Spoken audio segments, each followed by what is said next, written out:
So, not too long ago, a Chinese naval task group showed up right off the coast of Australia, sailing further south than they ever have before.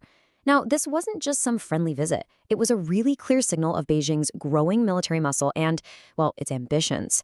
So, what does a bold move like this actually mean for the stability of the entire Indo-Pacific region? Okay, let's get into it. Yeah, that is a really heavy question, isn't it? But believe it or not, it's one being asked at the very highest levels of military intelligence. One retired U.S. Marine colonel puts it pretty bluntly. If you were to ask the Chinese, they'd tell you the war has already started. It's just a very different kind of war. And that's exactly what we're going to unpack here. And that's the view coming straight from the top of Australia's Navy.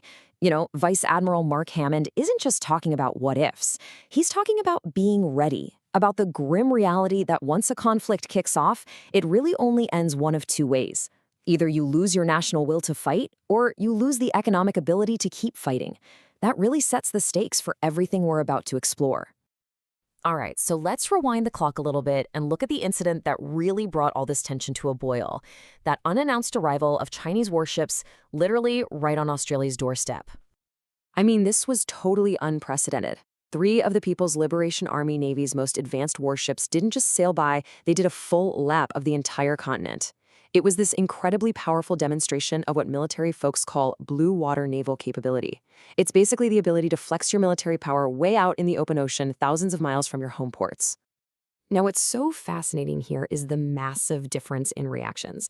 You've got the Australian Navy chief, on one hand, being very diplomatic, saying, we were not caught off guard and that there was nothing threatening going on. But then you have retired U.S. Marine Colonel Grant Newsham, a former intelligence guy, who had a much, much colder take. He just called it a deliberate, aggressive show of force, a clear message that Australia is very much on the menu, and a warning that there is more coming. And get this. Here's the detail that really shows you how bold this move was. While they were in international waters, the Chinese ships conducted live-fire military drills. But here's the kicker. Australian Defense Forces had no idea. They were actually tipped off by a commercial airline pilot who happened to overhear their communications. It was, frankly, a pretty humiliating moment that exposed a major vulnerability. But look, flexing military muscle on the high seas, that's only half the picture.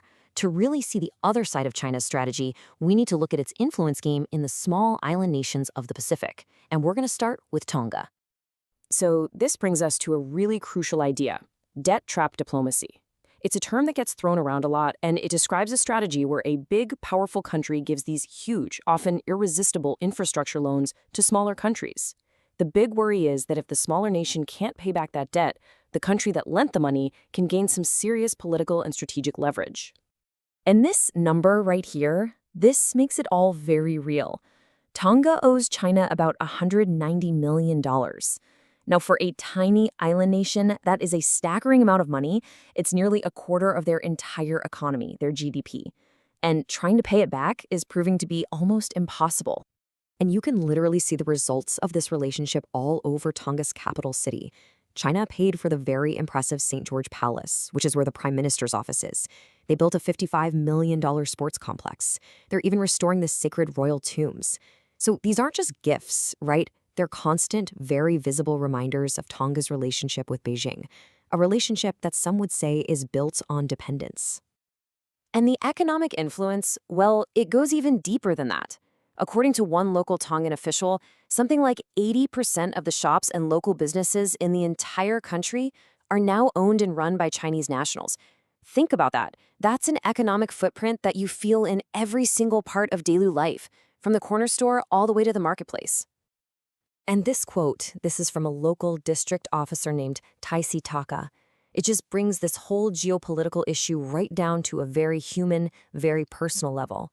When he's asked if he worries China is taking over his country, his answer is just simple, and it's full of concern. It's a feeling that's being echoed all across the Pacific. So here's what's so important to understand.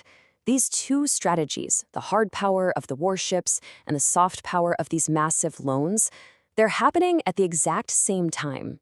And they're both rooted in these fundamentally different ways of looking at the world, especially when you start talking about concepts like peace and conflict. So from Beijing's point of view, and you can hear it here from former PLA Colonel Zhou Bo, this is not aggression. He makes the case that China's huge military expansion and its rise as a global power has actually been a historically peaceful event. The biggest navy in the world, he says, is for building a world-class military, not for taking over. But Western military analysts see it completely differently. Grant Newsham argues that for China, war isn't just about the shooting. That's the final step. The real fight, he says, is already happening right now through things like political warfare, economic pressure, and propaganda. And this slide just lays out that clash of ideas perfectly. When Australian ships are patrolling the South China Sea, asserting international freedom of navigation, Beijing calls it a provocation. But then, when Chinese warships sail all the way around Australia, they say they're just exercising that exact same right. Former Colonel Joe Bow even called the naval visit a chance for Australia's soul-searching. So all of this, it leads to a really unsettling and pretty uncertain future. With tensions clearly on the rise, Australia isn't just sitting back and hoping for the best, it's actively preparing for the worst. So what's the response? Well, Australia is in the middle of a massive military overhaul. We're talking about doubling the size of its surface fleet, upgrading its destroyers with powerful Tomahawk land attack missiles, and a complete transformation of its submarine force. This isn't just a small tweak. It's a fundamental shift in their entire defense strategy. But the final word from the Chinese perspective is, well, it's a chilling one. When asked who would win in a potential fight over Taiwan, former Colonel Joe Bow doesn't even hesitate. He says that Australia would lose definitely, pointing to China's massive military, its home turf advantage, and what he calls its national determination. And that leaves us right here. We've seen the hard power of warships and the soft power of debt. We've heard two completely different, totally irreconcilable views on what peace and aggression even mean. So the question we're all left with is this. As these forces continue to build and to collide, is the whole region heading for a conflict that no amount of diplomacy can stop?